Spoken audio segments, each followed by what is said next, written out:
ang inyong tulay sa himpapawid ng serbisyo publiko. Ang Presidential Broadcast Service, Radyo Pilipinas, Radyo Publiko. Radyo Pilipinas. Radyo Publiko. Kinilala ng pang-international at prestigyosong Asia Pacific Broadcasting Plus Awards 2025 para sa kategorya ng Government Streaming. Ito ay dahil sa epektibo nitong pagsasanib ng mga tradisyonal na media tulad ng telebisyon, radyo at print para masabayan ang mabilis na pag-inog ng mundo ng digital at social media tungo sa mas epektibong paghahatid ng mahahalaga at napapanahong mga impormasyon sa mamamayang Pilipino. Kinilala rin ang Radyo Pilipinas dahil sa patuloy na pag-akyat ng rating. Ngayon ay matatag sa pang-4 na pwesto sa Mega Manila ayon sa pinakahuling Nielsen Radio Audience Measurement Survey. At sa social media, nakamit ang mahigit 2,000% pagtaas ng bilang ng mga sumusubaybay sa Radyo Pilipinas page sa unang bahagi ng 2025. Patunay ito na ang inyong Radyo Pilipinas Radyo Publiko ay tunay na kaagapay ng inyong pamahalaan sa paghahatid ng serbisyo sa mga mamamayang Pilipino. Mula sa aming lahat, sa ngalan ng inyong pamunuan at mga kawani ng Presidential Broadcast Service, kasama ang inyong mga himpilan ng Radyo Pilipinas sa buong kapuluan. Maraming salamat po sa inyong lahat, sa inyong pagtangkilik at pagkilala. Radyo Pilipinas. Radyo Publiko.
Yes, mga igala, may ngadlaw ka natong tanan o welcome din sa itong panaguban sa itong tuluman ng tambayan sa Radyo Pilipinas. Kauban niyo Armando Feniquito, mga igala.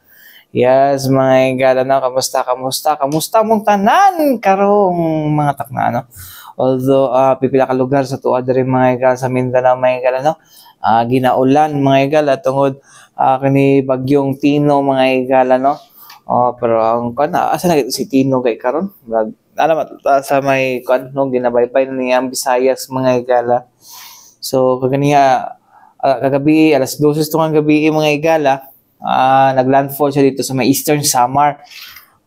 Pero sa pagkakaroon mga igala, no, padayon na niya ginaragasa mga igala ang Visayas, mga igala. Pero tanong mo hinay na tara siya, no?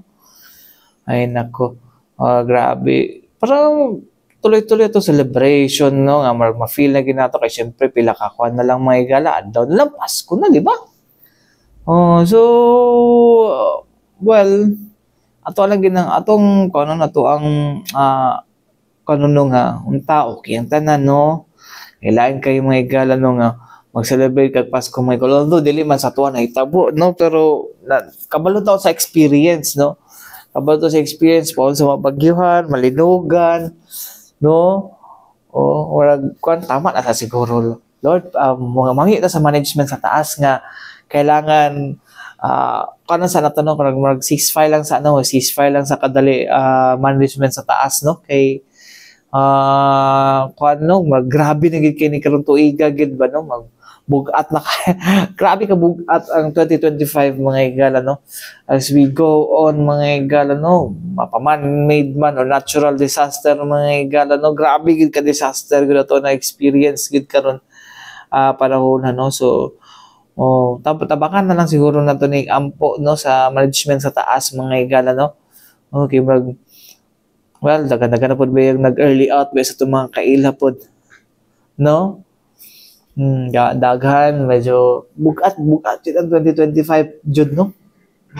Bugat yun ang 2025, no? Sa kabulan na lang bago mahuman, no? pinakabulan ba bago mahuman ng tuig mga higala, no? Pero ma-feel gyapon nimo grabe kabugat, no? Grabe kabugat mga higala ang among tuig. Hopefully well samtang naga-move forward ta mga higala, no? Towards sa end sa atong 2025 mga higala, no? Ato siguro pumalandungan, no? O ato ang ampuan mga higala, no? Kato sa mga kabalo mag-ampo, kawod mag-ampo, no? Na ang 2026 dili ingon ani kabugat jud, no? Okay. Lisod na. Oh, grabe ka kuan grabe ka. As in grabe, hastang grabiha gid mga katambayan, no? Oh, mo na isa sa mga kuan to karon ha. Usa kaya ang uban na may what's next, no? From the politics nga tuang na isgutan hantod sa mga natural, bagyo, linog, no? Sa pamang klase di may napay ka ng kuan, ka ng gira-gira, wala. Murag, kailangan na ginato mo dangop gyud sa management sa taas gyud mga katambayan, no? Para siguro para magiyahan ng mga tao sa tuwang nasod, ng mga leader sa tuwang nasod, opisyal sa tuwang nasod, no? Na maundang o magtinabangay, di ba magtinabangay? Basta, di ba? Or unahon ang mga tao, mo na ang kuan nato, no? Ato yung panghinaot ba, no? And then by 2026, so pila na lang katuig, 2 years na before sa 2028 elections, no? Sa kaya na po kuan basi maginang bakay na pa ni. No, unta di wala to dili to madayon tong mga kuan, no. Dili madayon tong mga ilang ginapang predict, no. Dapat magpuyo si Rudy Baldwin, no, dili siya dapat dili siya dapat mo-eksena. Anyways, may gala din ito sa itong isgutanan, may gala, no, kung asa, no. Din sa to sa Davao City, mga igala, no, daghan kita mga pagkauna na din, no. Tapos, samot po ginakadaghan mga igala, katungod sa mga vlogger daw, kuno mga igala ba na, tanan na lang sila lami. Hindi magbuot man mo kung lami para sa sila ilaham ng dila, ilaham ng palit, ilaham nagpalit, no? Ngayon sila naglami, lami siguro siya, ha? No, pero dili pasabot nga dili lami sa nga lami pud sa tuwa. Lahi man tagpanlasa, lahi tag preference on sa ang pagkuan sa pagkaon, sa to pag-appreciate sa pagkaon, di ba? Pero in fairness, dili sa Davao nagkadaghan ng mga pagkaunon din mga igala. Ay nako. Pero karon mga igala kato ang City Health Office mga igala, no, Environmental and Sanitation Division mga igala, no. Ilahang ginhatag emphasis mga igala, no, kanang sanitation yun mga igala, no, ug food safety sa tuang mga kuano, sa tuang mga kauban ng Dabawen yung mga igala, no. O di lang kay para sa mga Dabawen yung mga igala, no, para po sa tanang nga mo bisita diri sa Davao. At ino na to deny mga igala nga dahil nagabisita diri sa Davao gid mga igala mo nang traffic ko. Sige man mo promote, charing. Sige promote ang Davao. Managhan gyud mga tao dira mga igala. So sa karon mga igala papadola December mga igala sa kabulan na December na, no. Daghan kay mo kan ani may sabot pag sa November 17 kay man diri gid man is Davao gyud. Ang gibugaton sa traffic mga igala. Hindi na ito masabtan. Ito mga igala. Anyways, mga igala na panawagan ni kuano o nadala mga igala, no, ang paghatag og kuan ni Sir sa tuang City Health Office mga igala, no, pinagi sa ilang sanitation inspector 2 mga igala, no, nga si Sir Ervin John Haong mga igala kun asa iyang hatagan og kaning kuno ang ayang ginakuan mga igala ang importansya sa sanitation mga igala and kato sa mga sidewalk vendors pud mga igala, no, nga kuno actually daghan na mga diri good pud og kuan, no. So unsa ba ang food handling ani mga igala, no, nga dapat ginakuan sa tuang mga ambulant mga vendors mga igala, no, or ambulant street food vendors mga igala, no, nga para masiguro pud nga safe pud, no, ang mga ginakaon sa to mga kuano kasagaran estudyante mga igala, mga trabahante no kay parsi na mo tipid. So anyways mga igala, dili siya katupag ko nag Michelin guide kwan ha. Stars mga igala. Kani siya sanitation yun siya no. So anyways mga igala, ato nang kwan mga igala to paminawon mga igala ang sanitation inspector 2 sa City Health Office mga igala na si Sir Ervin Jan Haom mga igala. Paminawon na to. Pinaong ko ang inyong sanitation inspector to assigned sa Toril District. For the celebration sa ato ang Food Safety Awareness Week, of course, our division, the Environmental Health and Sanitation Division of City Health Office, always continues to provide our services, may it be in line sa ato ang celebration for the food safety awareness or not, whatever celebrations will be around, the Environmental Health and Sanitation Division will always be there, continuously monitoring all food establishments na nabilong sa ato ang area of responsibility. So, thank you, Ma'am Catalan. So, unsa ba ang role sa unsa ba ka-importante ang sanitation in terms of food safety po, and kumusta ang monitoring nato sa mga food stalls sa city? So, talking about the importance, well, kasagaran manggod sa tinuod lang sitwasyon sa Davao City. Di man lang sa Davao City, but I think tanan applicable na areas, no. Makaligtaan gyud ang safety when it comes to food preparation. Patigani ang tubig nga gina-offer, dili ta ka sure kung safe or dili, but ang amo ang role ana is to implement the law, whatever it is applicable. Ang amo ang gina-basis is the Code on Sanitation of the Philippines, kaning City Ordinance 078, the Sanitation Code of Davao City. If ever we find some deficiencies, minor or major man lang, immediately pag ato namo sa area during ocular inspection, namo gina siyang gina-correct. And if there are things that need to be really corrected, mag-issue mi og sanitary order para mapugos ang isa establishment nga i-amend yun, i-mitigate or i-address ang health concerns na pwede siyang makakos o pwedeng makos sa public. Para ma-aware po itong ato mga vendors nga dili po sa mga panginabuyan. Okay, sir. Good morning once again. Well, generally, when it comes to food safety, manggod, general implementation na mo is dapat na adjukay according documents to support your imuhang gamay negosyo. No? Unfortunately, already sila maka-avail of business permit, and this permit is one of the main requirements para ma-issuean ka og sanitary permit. So what we do, especially sa mga ambulant vendors nga karon daghan na kaayo nagkalited sulputan, is because it's a booming business manggod sa mga dagmay nga entrepreneurs. We coordinate with the barangay para matabangan mi nila og police regarding sa ilahang strategic positions. And actually, si City Economic Enterprise, gina-appeal po namo sila para maka-coordinate sila kay sila manggod ang isa sa mga tao nga mga makatabang sa mua sa pag-guide. Well, sa mua ang mandate, appeal sila sa amuang monitoring, okay? Appeal sila sa among food safety orientation. Mo nang nagakonduct mi og inspections is because we want to monitor kung compliant ba sila o dili, at least to the minimum standard sa City Health Office. At least man lang naa sila health certificates to prove that they are fit to sell their products. And also, appeal diha gina-inspeksyon namo ang ilang mga commissaries or mga lutuanan kung asa sila ga-prepare, making sure na dili good siya, although hazard siya, but dili siya ingana ka health hazard when it comes to the public. Okay, there are cases na daghan nagkaso actually involving the ambulant vendors.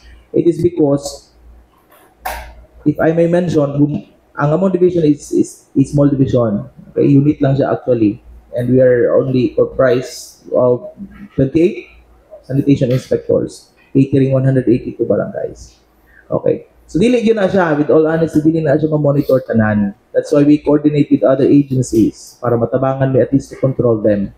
And sometimes, most of the time, more often than not, si barangay nagahatag sa mo og list katong areas nga nagkumpul ang mga ambulant vendors for us to have special time for them to conduct inspection, to conduct food safety orientation, okay? And at least kuha sila of health certificates to prove na fit sila na magtinda sa ilang mga baligya. So, mga to mga igala, no? Ang pahayag ni Sir Ervin John Hao, mga igala. Nasagol naman ako. Ervin John Hao, mga igala, no? Sa City Health Office, mga igala. So, anyways, no, so una kang ginatanong, dapat kita prioridad yun ang kani sanitation, mga igala, no, sa tuang mga pagkaon, mga igala. So, kung, well, depende mo muna sa tuang pong kwanpod, sa tuang ato ang tinaipod, no, kung mudawat ba mo anong mga klase ng mga pagkaon na wala kayo na prepare taro pala higit, mga igala, kung ma-prepare taro pagkaon kay kuan yun, no, wala problema sa tuntian, mga igala, pero wala pa iban, mga igala, no, limpyo ang pagkaon kay maglain po ang tiyan po. Amot bitaw ngano ingon ana, no, pero mo na siya, mga igala, no, safety first kita sa to pagkaon, mga igala, no, kung dili sanay nyo ang tiyan, mga igala, no, sa mga karinderya or sa mga kuan, no, so better nga safe na lang mo, mga igala, no, so dili ayaw mo og kuan, ayaw mo og risk, no, bahalag mahal ng pagkaon sa usa ka lugar, mga igala, basta kabalo lang mo nga safe na siya, no, ayaw lang mo og kakuan pod, no, nga tawag ani, ayaw gid ninyo nag-i-risk go inyo ha panglawas gid, mga igala, kay ang gastos sa hospital tawod, ang gastos sa hospital, no, mahal pa kaysa sa imong gipalit na pagkaon, no, wala kumukuan ka sus mas tindo talaga medyo mahal-mahal na pagkaon, no, kaysa mo risko ka ng mga nasa kuno, wala mo kikon nga dili ba unsanitary na mga nasa kilid-kilid, mga igala, no, pero one lang ba to make sure lang, kay especially sa environment, no, sa environment, mga igala, kinahanglan pud ginato nga siguraduhon, mga igala, no, siguraduhon nato, mga igala, no, nga ang pagkaon nga ginakaon nato, no, kay di jud makadaot sa atua. Mga karon pila na overnight karon sa kuan, mga 10,000 na overnight pa lang na sa usa ka hospital. 10,000 kung inyo na lang gikaon na lang tarong, no, pamawala gina may tipid ganit well kuan lang, depende po na, mga igala, na po ibang mga mahalod po na mga lugar po, mga igala, nga usay makalimot, no, sa mga sanitary practices, mga igala, no, wala ko nagsulti tanan. Anyways, mga igala, balik ito man lang sa mga importante painumdum nga ito si Tianan. Balik kita, mga igala, din sa itong panaguban sa tugtulumanong tambayan sa Radyo Pilipinas. Kauban niyo Armando Fenekito, sa kong buhok Anyways, mga igala, karong Nobyembre, mga igala, celebrate na to ang National Children's Month, mga igala, kung asa karong nakasentro ang mga celebration, mga igala, sa kaning kuan sa kabataan ulan daw, mga igala, no. Especially kanang kuan gid, mga igala, ilang concerns, ilang welfare, no. So mo na ang kanong ang kwarto karon, mga igala, no. So although daga kitag maingon karon, mga igala, no, nga tawagan ni ginakuan na to ba, no, nga mga bata karon man may batasan, mga bata karon grabe na kaarte, mga igala, no. Pero daghan tag mga comments pud nga makita pud sa kuan pud, mga igala, no, sa social media, no, nga ang kuan, mga igala, no, ang mga kanang batasan karon sa to mga kabataan-unan is nag-reflect lang na kung unsa ang environment na siya. So, especially sa ato parimalay, no. Mo na isa sa mga kuan, mga igala, mo na kung dili ninyo kaya na imong kuan, imong tarong na inyong anak, ay ano pag anak-anak. Ay ano pagkalat og lagim. Ay tayo. Ang disiplina man gud, mga igala, is magsugod yun sa kuan, mga igala, no. So kung wala man lang nahatag og tarong atensyon, no, sa to mga ginikanan, may mingon daghan na po nang mingon sa kung may mga kamando kay dili wala kay anak, or wala kay karapatan mingon anak sa mga mando kay wala kay anak, no. Pero ang inyong kuan, inyong actions towards inyong mga anak, no, nano nagkaingon ana, no, is because kapabayaan na, tapos kinsa may magkuan, kinsa may mag suffer, anti-box society, no.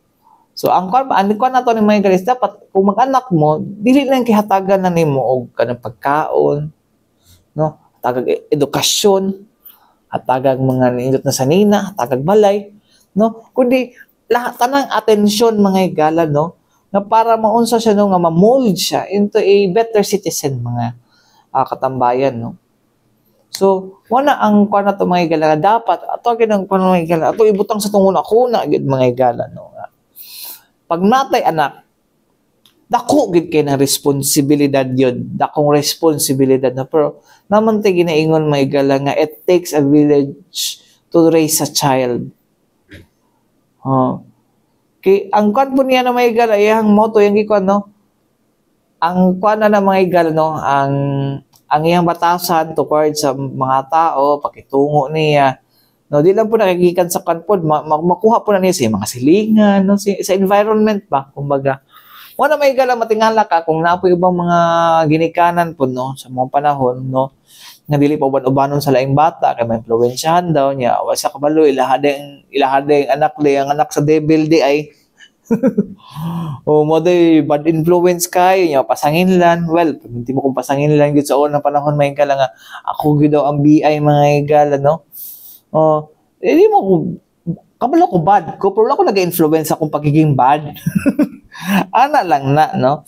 Mga sila may gala na. Tapos, yung nagkuhan ko sa simbahan may gala, ako na pa lang may batasan, kinapalaman daw ko sa simbahan daw. Ano na mga ginikanan na. Pero ang kuhan na silang ginaiwa, ang masabto nimo kay ilahan pa, sila nang ginaiwa silang anak mga gala, no? Na dili makuan, no, dili probinsyahan, no. Pero sa ako sa tinuod lang ako gid ang good influence yun mga higala. Sorry, bitaw. Anyways mga higala, alang sa isgutan na nato mga higala karong National Children's Month mga higala, no. Atong balikan mga higala, no, ang pahayag ni sa officer in charge, no, sa special office for children's concerns mga higala, no. Sa tuang City Government of Davao mga higala, na si Ma'am Jerlyn Arsiaga mga higala, no. Aron ikuan ako unsa ba dapat mga higala, no. Una na to dira mga higala, unsa ang mga asa nakatutok karon mga higala ang ato ang National Children's Month mga higala, o unsa ba dapat unsa ba mga balaod o mga regulasyon na ginapanday sa atong syudad mga higala, no, para mas maging child-friendly city ta may gala, o para mas makuha na to ang unsa niyo mas maproteksyonan na to itong mga kabataan unan mga higala. Anyways mga higala, paminaw na to mga higala si Ma'am Jerlyn Arsiaga. Ang SOCC ang mag-spearhead sa celebration ng National Children's Month in partnership ng Davao City Council for the Protection of Children. Sa celebration may launching tayo on Monday, November 3 during the flag raising ceremony, at yung panata sa bayang pagbigkas ng panatang makabata with the city government employees. Then after, magkaroon tayo ng motorcade, part of the launching activity, participated by members of the Davao City Council for the Protection of Children. Then after, yung First District Serbisyo Caravan para sa pamilya at kabataan. One of the major highlights ng National Children's Month celebration is the conduct of the 32nd Citywide Children's Congress, where the 182 elected barangay child leaders will participate in the event, pati yung mga child sectoral groups natin. Mag-meet sila in one place, particularly sa Ritz Hotel, ngayong November 20 to 21 para i-discuss yung mga issues and concerns nila. And at the same time, suggest sila og mga recommendation programs na maka-address sa mga concerns nila. And part of the Citywide Children's Congress ay ang harapan with the stakeholders, kung saan nag-imbita kami ng mga government agencies and non-government organization na pwede nilang mapangutana sa mga bata kung unsa ang pwedeng matabang or pwede nila mari silang issues and concern at hopefully matabangan sila ani ng mga ahensya sama sa DepEd Davao City, sa ating OWA, sa mga regional DOLE ug uban pang mga partners nato na motambong sa Citywide Children's Congress.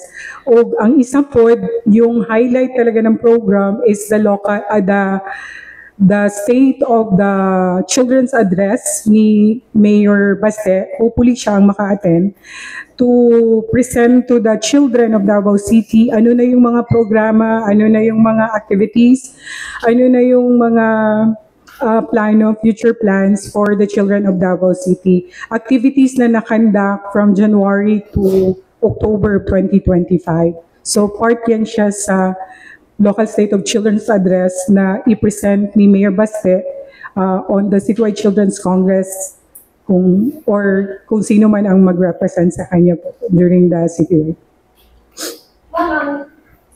Ang theme nato for this year's National Children's Month is related sa USAID, ma'am, no? Unsa ba ang mga initiatives sa SOCC for this po? For ako lang isulte, ang national team na i-adapt natin for the celebration is USAID, CSAM, Wakasan, Kaligtasan at Karapatan ng mga Bata, Ipaglaban. So ang mga activities na conducted, ang tema naman po nakapokus sa pagpalig-on sa atong kumpanya batok sa USAID and CSAM. Although naatay cases, pero ang makahatag og exact ay na ang atong CSWDO, no? Pero panangkamutan jud na ginatutukan namo na mapaligon pa na dili mabiktima atong mga bata sa USAID and CSAM. Sama sa pagkandak atong seminar on cyber safety, cybersecurity sa tanang Barangay Council for the Protection of Children, bali 182 barangays na. Gitagaan na siya manang speaker ato kay ang representative ng Department of Information Communication Technology 11. So siya yung nagkandak ng lecture about sa safety and online safety na pwedeng gawin or buhato ng barangay or tips na pwedeng i-relay ng mga barangay sa community or kung sa mga bata sa ilang mga areas. Aside from naapoy mga community education ang atong CSWDO about the anti-USAID and anti-CSAM law sa mga distrito diri sa Davao. I think 15 districts meron silang mga information education campaign sa prevention or information awareness on USAID, CSAM in the barangay level. Og uban pod na sa mga eskwelahan ginakandak yung mga campaigns or education about this issue na affecting our children, the USAID and CSAM. Sir, wala ko kuan ato imuhang about sa massage na case, but ang ginapaningkamutan karon sa city na mapasa na yung child protection policy for establishment, for private and public establishment para ensure na maiwasan yung mga harassment or ma-increase ang protection ng mga bata. When it comes to workforce, I think naman tayong mga city offices in charge sir no na naga-monitor na dapat walay bata, but siguro mas maayo kung sila gyud ang pangayog update. But ang isa sa mga ginapaningkamutan karon na mapasaon ta sa council, yung city ordinance natin on child protection, kay kinahanglan to siya labi na sa mga private establishments na naga-cater o mga clients na mga bata, yung sa mga resorts, hotels, o uban pang mga establishment diri sa city. And of course, even sa mga public na mga offices or government offices, dapat na po in place na child protection policy para maiwasan. Para itong nahitabo sa Jansan, o diba may bata na harass, isa sa mga batang Pinoy delegates. Basa ko lang ito sa Facebook ha.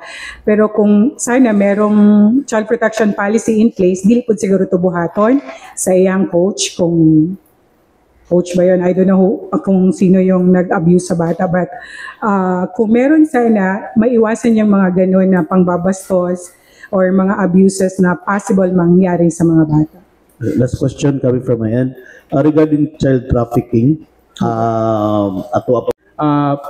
debate, proposal, Hindi pa talaga siya nasa gihir sa City Council, sir, sa bagong kaya nag-change man ng because of the election from Councilor Potpot na-transfer na kay Councilor Bagilod kasi si Councilor Bagilod na ang chair ng SP Committee on Women, Children, and Family Relations. So nasa level pa lang ng office ni Councilor, maybe magpatawag sila ng committee hearing for the CPP. Pero the draft mismo, nagdaanan na yan ng series of consultation by technical working group kasi ang Davao City Council for the Protection of Children na in charge sa pag-draft ng mga policies for children. So may mga meetings na and naka-come up na talaga ng isang draft. Yun for review pa ng office ni Councilor and hopefully makatawag sila ng Councilor Bagilod. Okay. Ma'am, objectives na lang sa ordinance, ma'am. Ang objective talaga ng ordinance, sir, is for the government and private offices to come up a child protection policy na kung halimbawa may bata sila inside their establishment, anong gawin nila kung may reklamo. For example, hotel, may nasa room ay nasa elevator sila, halimbawa na bastos yung mga bata sa isa sa mga bisita ng hotel, ano yung gawin nila, dapat may procedure, may mga steps para maprotektahan talaga ang bata. Hindi lang din ang bata, pati din yung bisita ng hotel. Mga ganun po na mga policy na dapat in place. Halimbawa, nasugatan sila, ano yung gawin ng resort, ng hotel, or anong type of establishment ba yan. Na atay proposal na aning ordinance, ma'am, is it because natin nakita nga increase in terms of children nga nahara sa private establishments? Actually, may mga reported pero hindi naman regularly siya, sir, no? Every year na meron. Pero requirement talaga yan, sir. Matagal na yan siya na gina-require sa mga establishment as part of the child-friendly indicators na dapat ang isang establishment, isang opisina, private man, or public, may mga child protection policy in place. So, mga mga igala, no? Mga ito pahayag ni Ma'am Jerlyn Arsiaga, mga igala, no? Ang officer in charge sa Special Office for Children's Concerns sa Davao City Government, mga igala. So, moto no, ang tutok may galon hindi tong mag child protection policy din sa tuwa sa Davao may galon no. Pero actually na may balaod ko no, that is only reinforced lang may galon no. Nga na yung mga bata nga dili gid kana magiuban mga galon no, nga mabastos jud no. Naman yung mga a-hole mga galon na mga tao mga galon no. Tawagan ni kanang pag kusog kayo mga bata tapos pag kuno sa mga bata tubagon or kanon ba kay masuko kay bastos daw muna po ba mga tiguwang po na kani natiguwang pa urong no lami sus lami alagi ko nun lagi ug kanang kani problema sa to ang usaik mga igala or online sexual abuse and exploitation on children no actually may gala na naman wala pa tong online sa unang mga gala no nagi ubang yung mga ginikanan diyan no even sa panahon na nagi ba mga ginikanan nga mo ginakuan nila lang anak itungod mas although not on the mga gala not on the side of kaning so sexual exploitation, abuse and exploitation may gala but on the part of kanang kuan may gala patrabaho na gana no nga mag-modify po sa ila mga anak na especially sa mga babae or even sa lalaki no may di ba bitaw ka unsa bitaw narabito na layo bitaw na wali bitaw ka kuan bitaw pero wala sa kabalo ba nga ang trauma day nga mahatag na sa mga bata no lahi hindi ay ang mahatag ana nga impact ang mahatag nga impact ana sila mga ilahi po lagi kay tungod ba manhilabtan ka may physical contact no po ang psychologically lahi di ang lahi ang epekto sa itong mga bata luoy pod no muna ang mga igala mga katambayan no to ginabantayan na tong anak kung mag-anak mo dapat kanang kuan na to ba kailahi ba itong kuan karon mga higala to ang ato ang ira na karon mga higal no. Kung kisa may anak karon mga higala na nasa sa generation beta. Niya ko ang kuan mga higala grabe kay maka-influensya ang kuan no. Don't let their generation influence their belief mga higala no. Dapat ang mukuan gyapon nga mga ginikanan no. Dapat maging well, kung makapagsalita, kung dili ginikanan na, pero ang kuan nato ba no nga, yung nana dapat na before ta mag-anak mga higala no, mga kabatch na ko, o daghan naman sa akong mga millennial na mga kabatch mga higala no nga, nanay mga anak, no, and wala no, ilang mga anak, di kila makontrol, it's because, kanila gipong mga kuan po nato no, mga kabatch na to nga, kanang na kuan ba no, ang inabuhi nga naglisod no, so dili for them na may galang ma-provide nila na sila mga anak ilahan gyud paningkamutan gyud may galang almost wala sila oras pud sa pamilya may galang just to provide no nga wala na provide silang ginikanan sa una, pero ang kuan is na pud din sila in pud nga epekto mo na nga sa gyud no mo lisod na to balansehon gid no mo po nang uwi na siya ay makamanto kay wala kay anak mo kaninang wala ko nang anak no wala ko nag-anak no okay dili lang kay kwarta nga to ang atong i-consider ana dili lang kay material no mga possessions ang imuhang kuan no imuhang readiness no sa pagkuan si mong anak pag-atiman dili lang kay hatagan yung pakauno nimo dapat imo gid siyang i-guide anak gina siya mga igal no so mo ganin na dili lang kay ginikan ka it takes a village to raise a child no kay siguro mo nang uban mga igal no nagarebelde na no so kung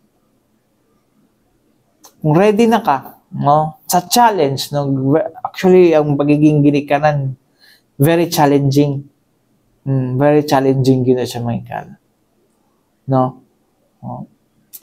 so anyways mga higala wala tayo kung oras mga higala no sa ngalan sa Tibok Pwersa sa DXRP Radyo Pilipinas Radyo Publiko Davao mga higala ko yung nakauban Armando Fedekito alang sa tambayan sa Radyo Pilipinas hangtod sunod sa daghang salamat ug may adlaw kanatong tanan.